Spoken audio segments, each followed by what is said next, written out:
here is a man who was very much beloved by majority of Ugandans, and he basically persuaded his supporters to vote for him for what he characterized as the second and last constitutionally allowable term, so that he could accomplish three important things.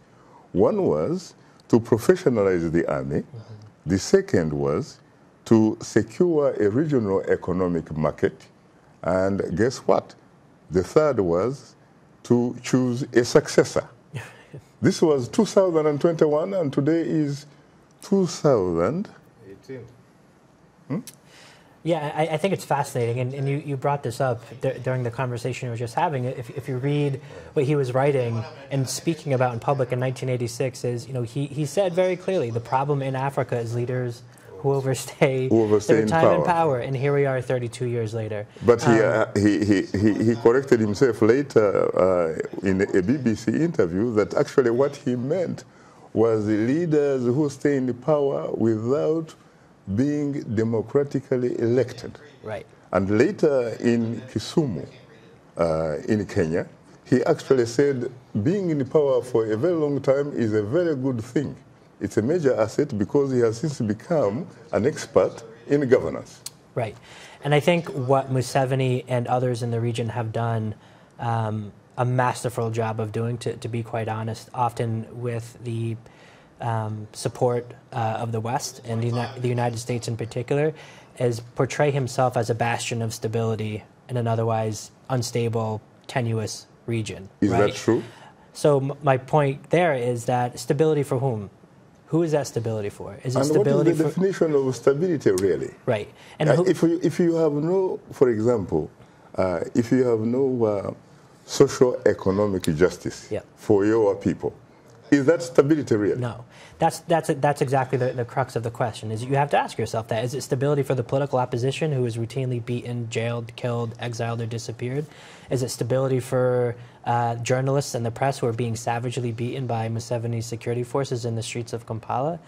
Is it stability for our lesbian and gay brothers and sisters in Uganda who are targeted and persecuted on a daily basis due to retrograde laws in the country? Is it stability for the economic migrants leaving the country in droves? My answer would be no. And I think, but you see that with strong men across the continent, these autocrats who sort of embolden themselves and position themselves on the international stage as these somehow arbiters of stability. Again, I mentioned Paul Biya earlier in Cameroon. Again, he's done a masterful job in Central Africa of doing that. And what I think you're starting to see... He has been in power since 1982. And arguably since 1975 when he was Prime Minister. When he was Prime Minister under Ahidjo. Yeah, but there are times when he actually goes to Geneva and occupies the entire top floor of the Intercontinental Hotel for 4 months. Yeah, a recent and guess study, who pays the bill? Yeah, the taxpayers. Very, very poor taxpayers. A recent study, not to digress too much, but a recent study was recently done that showed that Paul Biya of Cameroon for the past 32 years has spent 4.5 years abroad on private trips, all on taxpayer expense. But going back to Uganda really quickly, today in the Monitor, the Daily Monitor, you know, he was quoted as saying Uganda is in poverty because of big-headed citizens. Very interesting. How completely removed can he be from realities on the ground when he has been in power for 32 years and he's blaming the poverty of the country, of which 1/3 of citizens live in dire poverty, on them, not on his leadership. But do you sincerely believe, if you were to talk to me, Daniel, from the deepest, better part of your Ugandan heart and soul, do you sincerely believe that people like Yoweri Museveni or Paul Biya, for that matter, or even perhaps even more so, Theodore Obiang of Equatorial Guinea, do you sincerely think that these people look at their countries as nations where people have equal shares in those republics, or do they in fact look at them as their private farms? I think it's very evident that often the longer you stay in power, the more you become out of touch with the realities of the people. I think when you become locked behind gates for not 10, not 15, not 20, not 30 years, I think the longer they stay in power, the more they lose the heart and soul of their nations. So I think most leaders come up with good ideals. So I don't know if it's just a craft to just get into power. But as time goes on, we have seen them walk away from the ideals they start with. So I don't want to say that he didn't mean what he said in 1986. He probably came with good intentions to change Uganda, to liberate Ugandans. Society is not static, it is dynamic. Absolutely. And as time has gone on, we have seen that the quote that absolute power corrupts absolutely. And it's pretty power much, corrupts absolutely. yeah, that's really what's happening to our country. And most of us have grown up under the same leader for now 30 years. So it's really, that's why the biggest probably loss for us as a country was the amendment of our constitution to remove term limits. We'll come back to and that, age Daniel. limits. Unfortunately, Yes. time again is not our best ally. Let me come to you again, Daniel, and I hope you again find, you know, some, at least some sport in your beautiful heart. Forgive me for interfering. You know, I just came back from Southern Africa. I went through Zimbabwe. I was there for a couple of weeks, and I was also for a week in Malawi, and I call it beautiful Malawi, a country that as a kid I used to criticize very much via reading Drum magazine, which was like my Bible, because of the founding president, Dr. Hastings Kamuzu Banda. But guess what? I had a great opportunity to interact with Malawi's second president, Bakili Mulusi. We had a great time, and this is a man who said, you know, Shaka, when I came into power in the early mid-90s, there are some presidents that I found in State House. And when I served my 2 terms and left, they were still in State House. And I have now been out of office for about 14 years. They are still in State House. I honestly do not know what they are looking for, because one thing I can tell them, and I have this great interview from him to boot. I can't wait, in fact, to broadcast it. He said, one thing I can tell my colleagues is that there is life after State House. He said he no longer worries about blood pressure, for example. He's a farmer. He's an elder statesman. People go there for advice and what have you. He is very comfortable. And as a matter of fact, we walked in his house on a beautiful hill overlooking Blantyre. And I said, it must be very good and feel good to be a former president of a republic. Why is it that some of these people can't take a cue from people like Bakili Muluzi? It's really, it's hard to tell for the case of Uganda, honestly. I think most of us have been debating this for a long time, that is it better to be under the same person, especially our older generation, which is risk-averse, our parents and grandparents. They kept bringing up memories of the 80s, the 70s, when we had a lot of leaders coming and going violently. But that segment of the population is going away. And I think that explains the violence you have in Uganda today, because the NRM used to count a lot on the rural segment of the population. That used to be their strength. But the last elections in Uganda, the midterm elections, the by-election, sorry, of the members of parliament, which they have lost to the opposition, I think have sent shockwaves throughout the NRM that the demographics of the country are no longer in their favor. Like the times of telling this generation stories of the past, that we fought the war, we came to save you, we liberated the country. Those stories they have used to convince voters, especially in rural Uganda, to vote for them, are no longer resonating with the majority of Uganda, especially the demographics talked about of the young population. So I believe that's really sending shockwaves. That's why you see the reaction you're seeing on Bobi Wine and other opposition leaders, locking them up, charging them with treason. They're coming to terms with the reality of this generation, which is pushing them out, saying we need change, we need democracy, we need power change. Because at the moment, anytime you get into power, it becomes tempting. I don't know if the people behind him who are benefiting from the regime, who don't want him to go. The hunger Exactly. zone. That's the theory which has been put out there, that maybe the man is tired, but the people are urging him to stay. But where does the buck stop?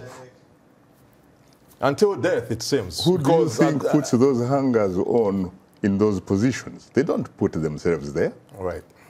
Right. So at the moment, right now... But I think it should also be a collective responsibility, especially of the elite. Right. Especially when you look at the institution of parliament, for example, really. President Yoweri Museveni himself, frankly, has publicly said he does not care about the quality of the individual who goes to that august house. So long as when his bill comes up, he's able to support it. And we have seen it in Uganda Parliament time and time again. Recently with the social media bill, which they were taxing social media and the internet and mobile money. Most of the members of Parliament had no idea what they were voting for. They had no idea what actually the significance of taxing social media is. They don't really actually understand the impact of internet in society. We live in the age where you can create a small business tomorrow just going on Facebook and create your website and market your company. But our government sees this as, we call it Lugambo. As so where is patriotism when we need it? Are these legislators not in fact patriotic to their stomachs? The stomachs of their families and friends? I think it becomes a career. It has become a career for many. And I don't want to say it's only Uganda, but we also see politicians here in D.C. making it a career. Right. So they just think about that paycheck. How do I survive? How do I stay in Parliament for 20 or 30 years? By the way, I should take this opportunity to apologize to the audience because I sort of misled them by saying that Yoweri Museveni asked his supporters or voters to give him another opportunity to serve his second and last constitutional allowable term in 2021. I actually meant 2001. Right. 2001. Right. That's what I meant. And when we go back to those three things, the fact of the matter that he probably accomplished the professionalizing of the army. And besides, he doesn't necessarily to be the one to do that anyway. And he probably also may have accomplished securing a regional economic market because the last time I checked, you do have the East African community in place. Right. But what about the third and most important, choosing a successor? Right. Did he choose himself? That's the dilemma.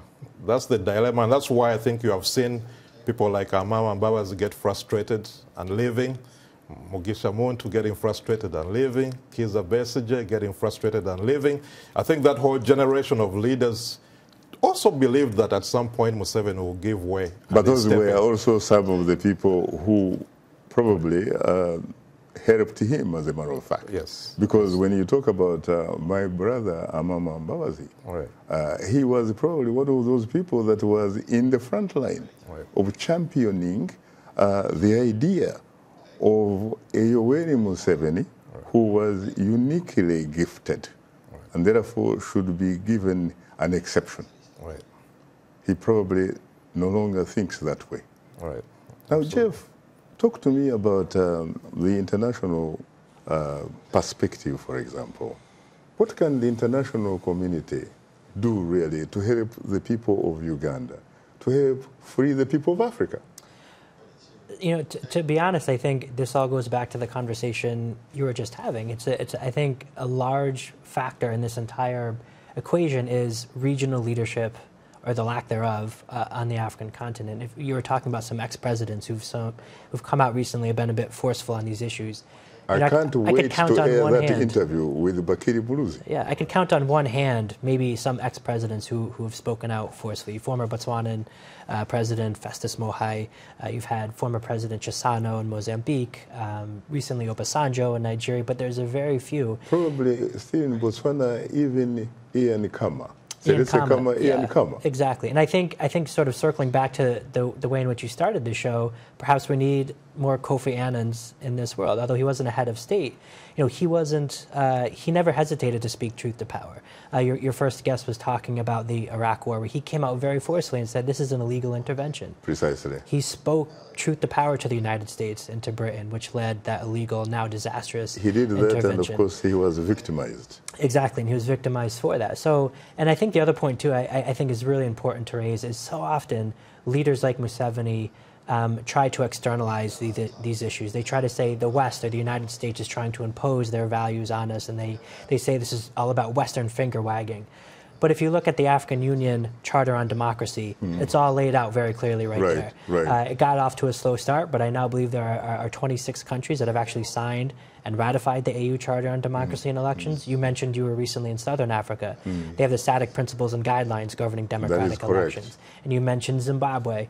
Look at their recent election on July 30. And I dare anyone to take a look at those principles and guidelines and point to one that met the criteria that the own region has set out for what determines a free, fair, and credible election. I think the disservice that has been done is, particularly around election time, is that, particularly in the African context, is free, fair, and credible is now somehow equivalent to peaceful. If an election was peaceful and orderly on election day, then it gets the rubber stamp of the African Union, it gets the rubber stamp of regional institutions. But Jeff, what about some people who say a lot of these democratically challenged African countries, when they organize elections, they are frankly not organizing these elections for the primary stakeholder, who is the citizen. Right. Rather, they are organizing these elections for the development partners.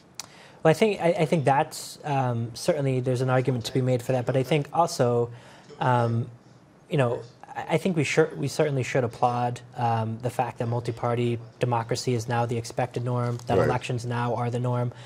But what people, particularly leaders who've been in power for decades at a time, what they've very cleverly done is hold elections that appear credible on a surface level. But if you begin peeling back the layers, again, Zimbabwe is a great example. These are selections, they're not elections. Exactly, they were fundamentally flawed from the very outset. And I think. But what about the fact that the behavior, for example, of some of these leaders on the continent, frankly, a lot of people think they should not really be regarded as leaders because they don't behave as leaders.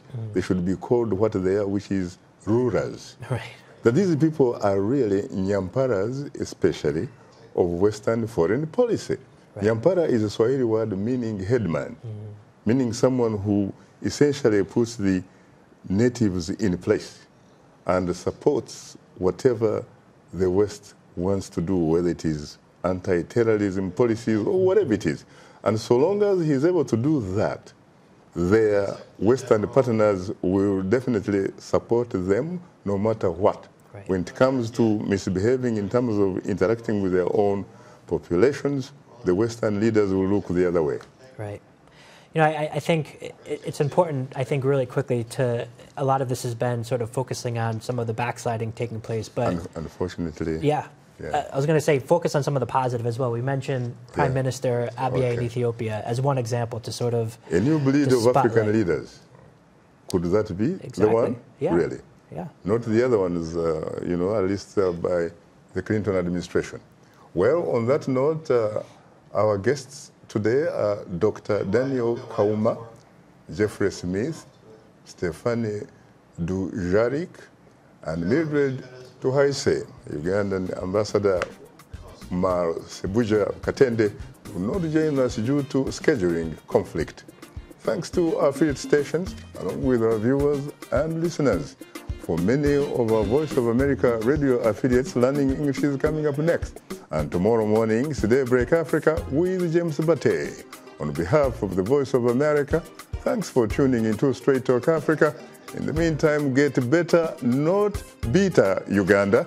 And please remember to keep the African hopes alive.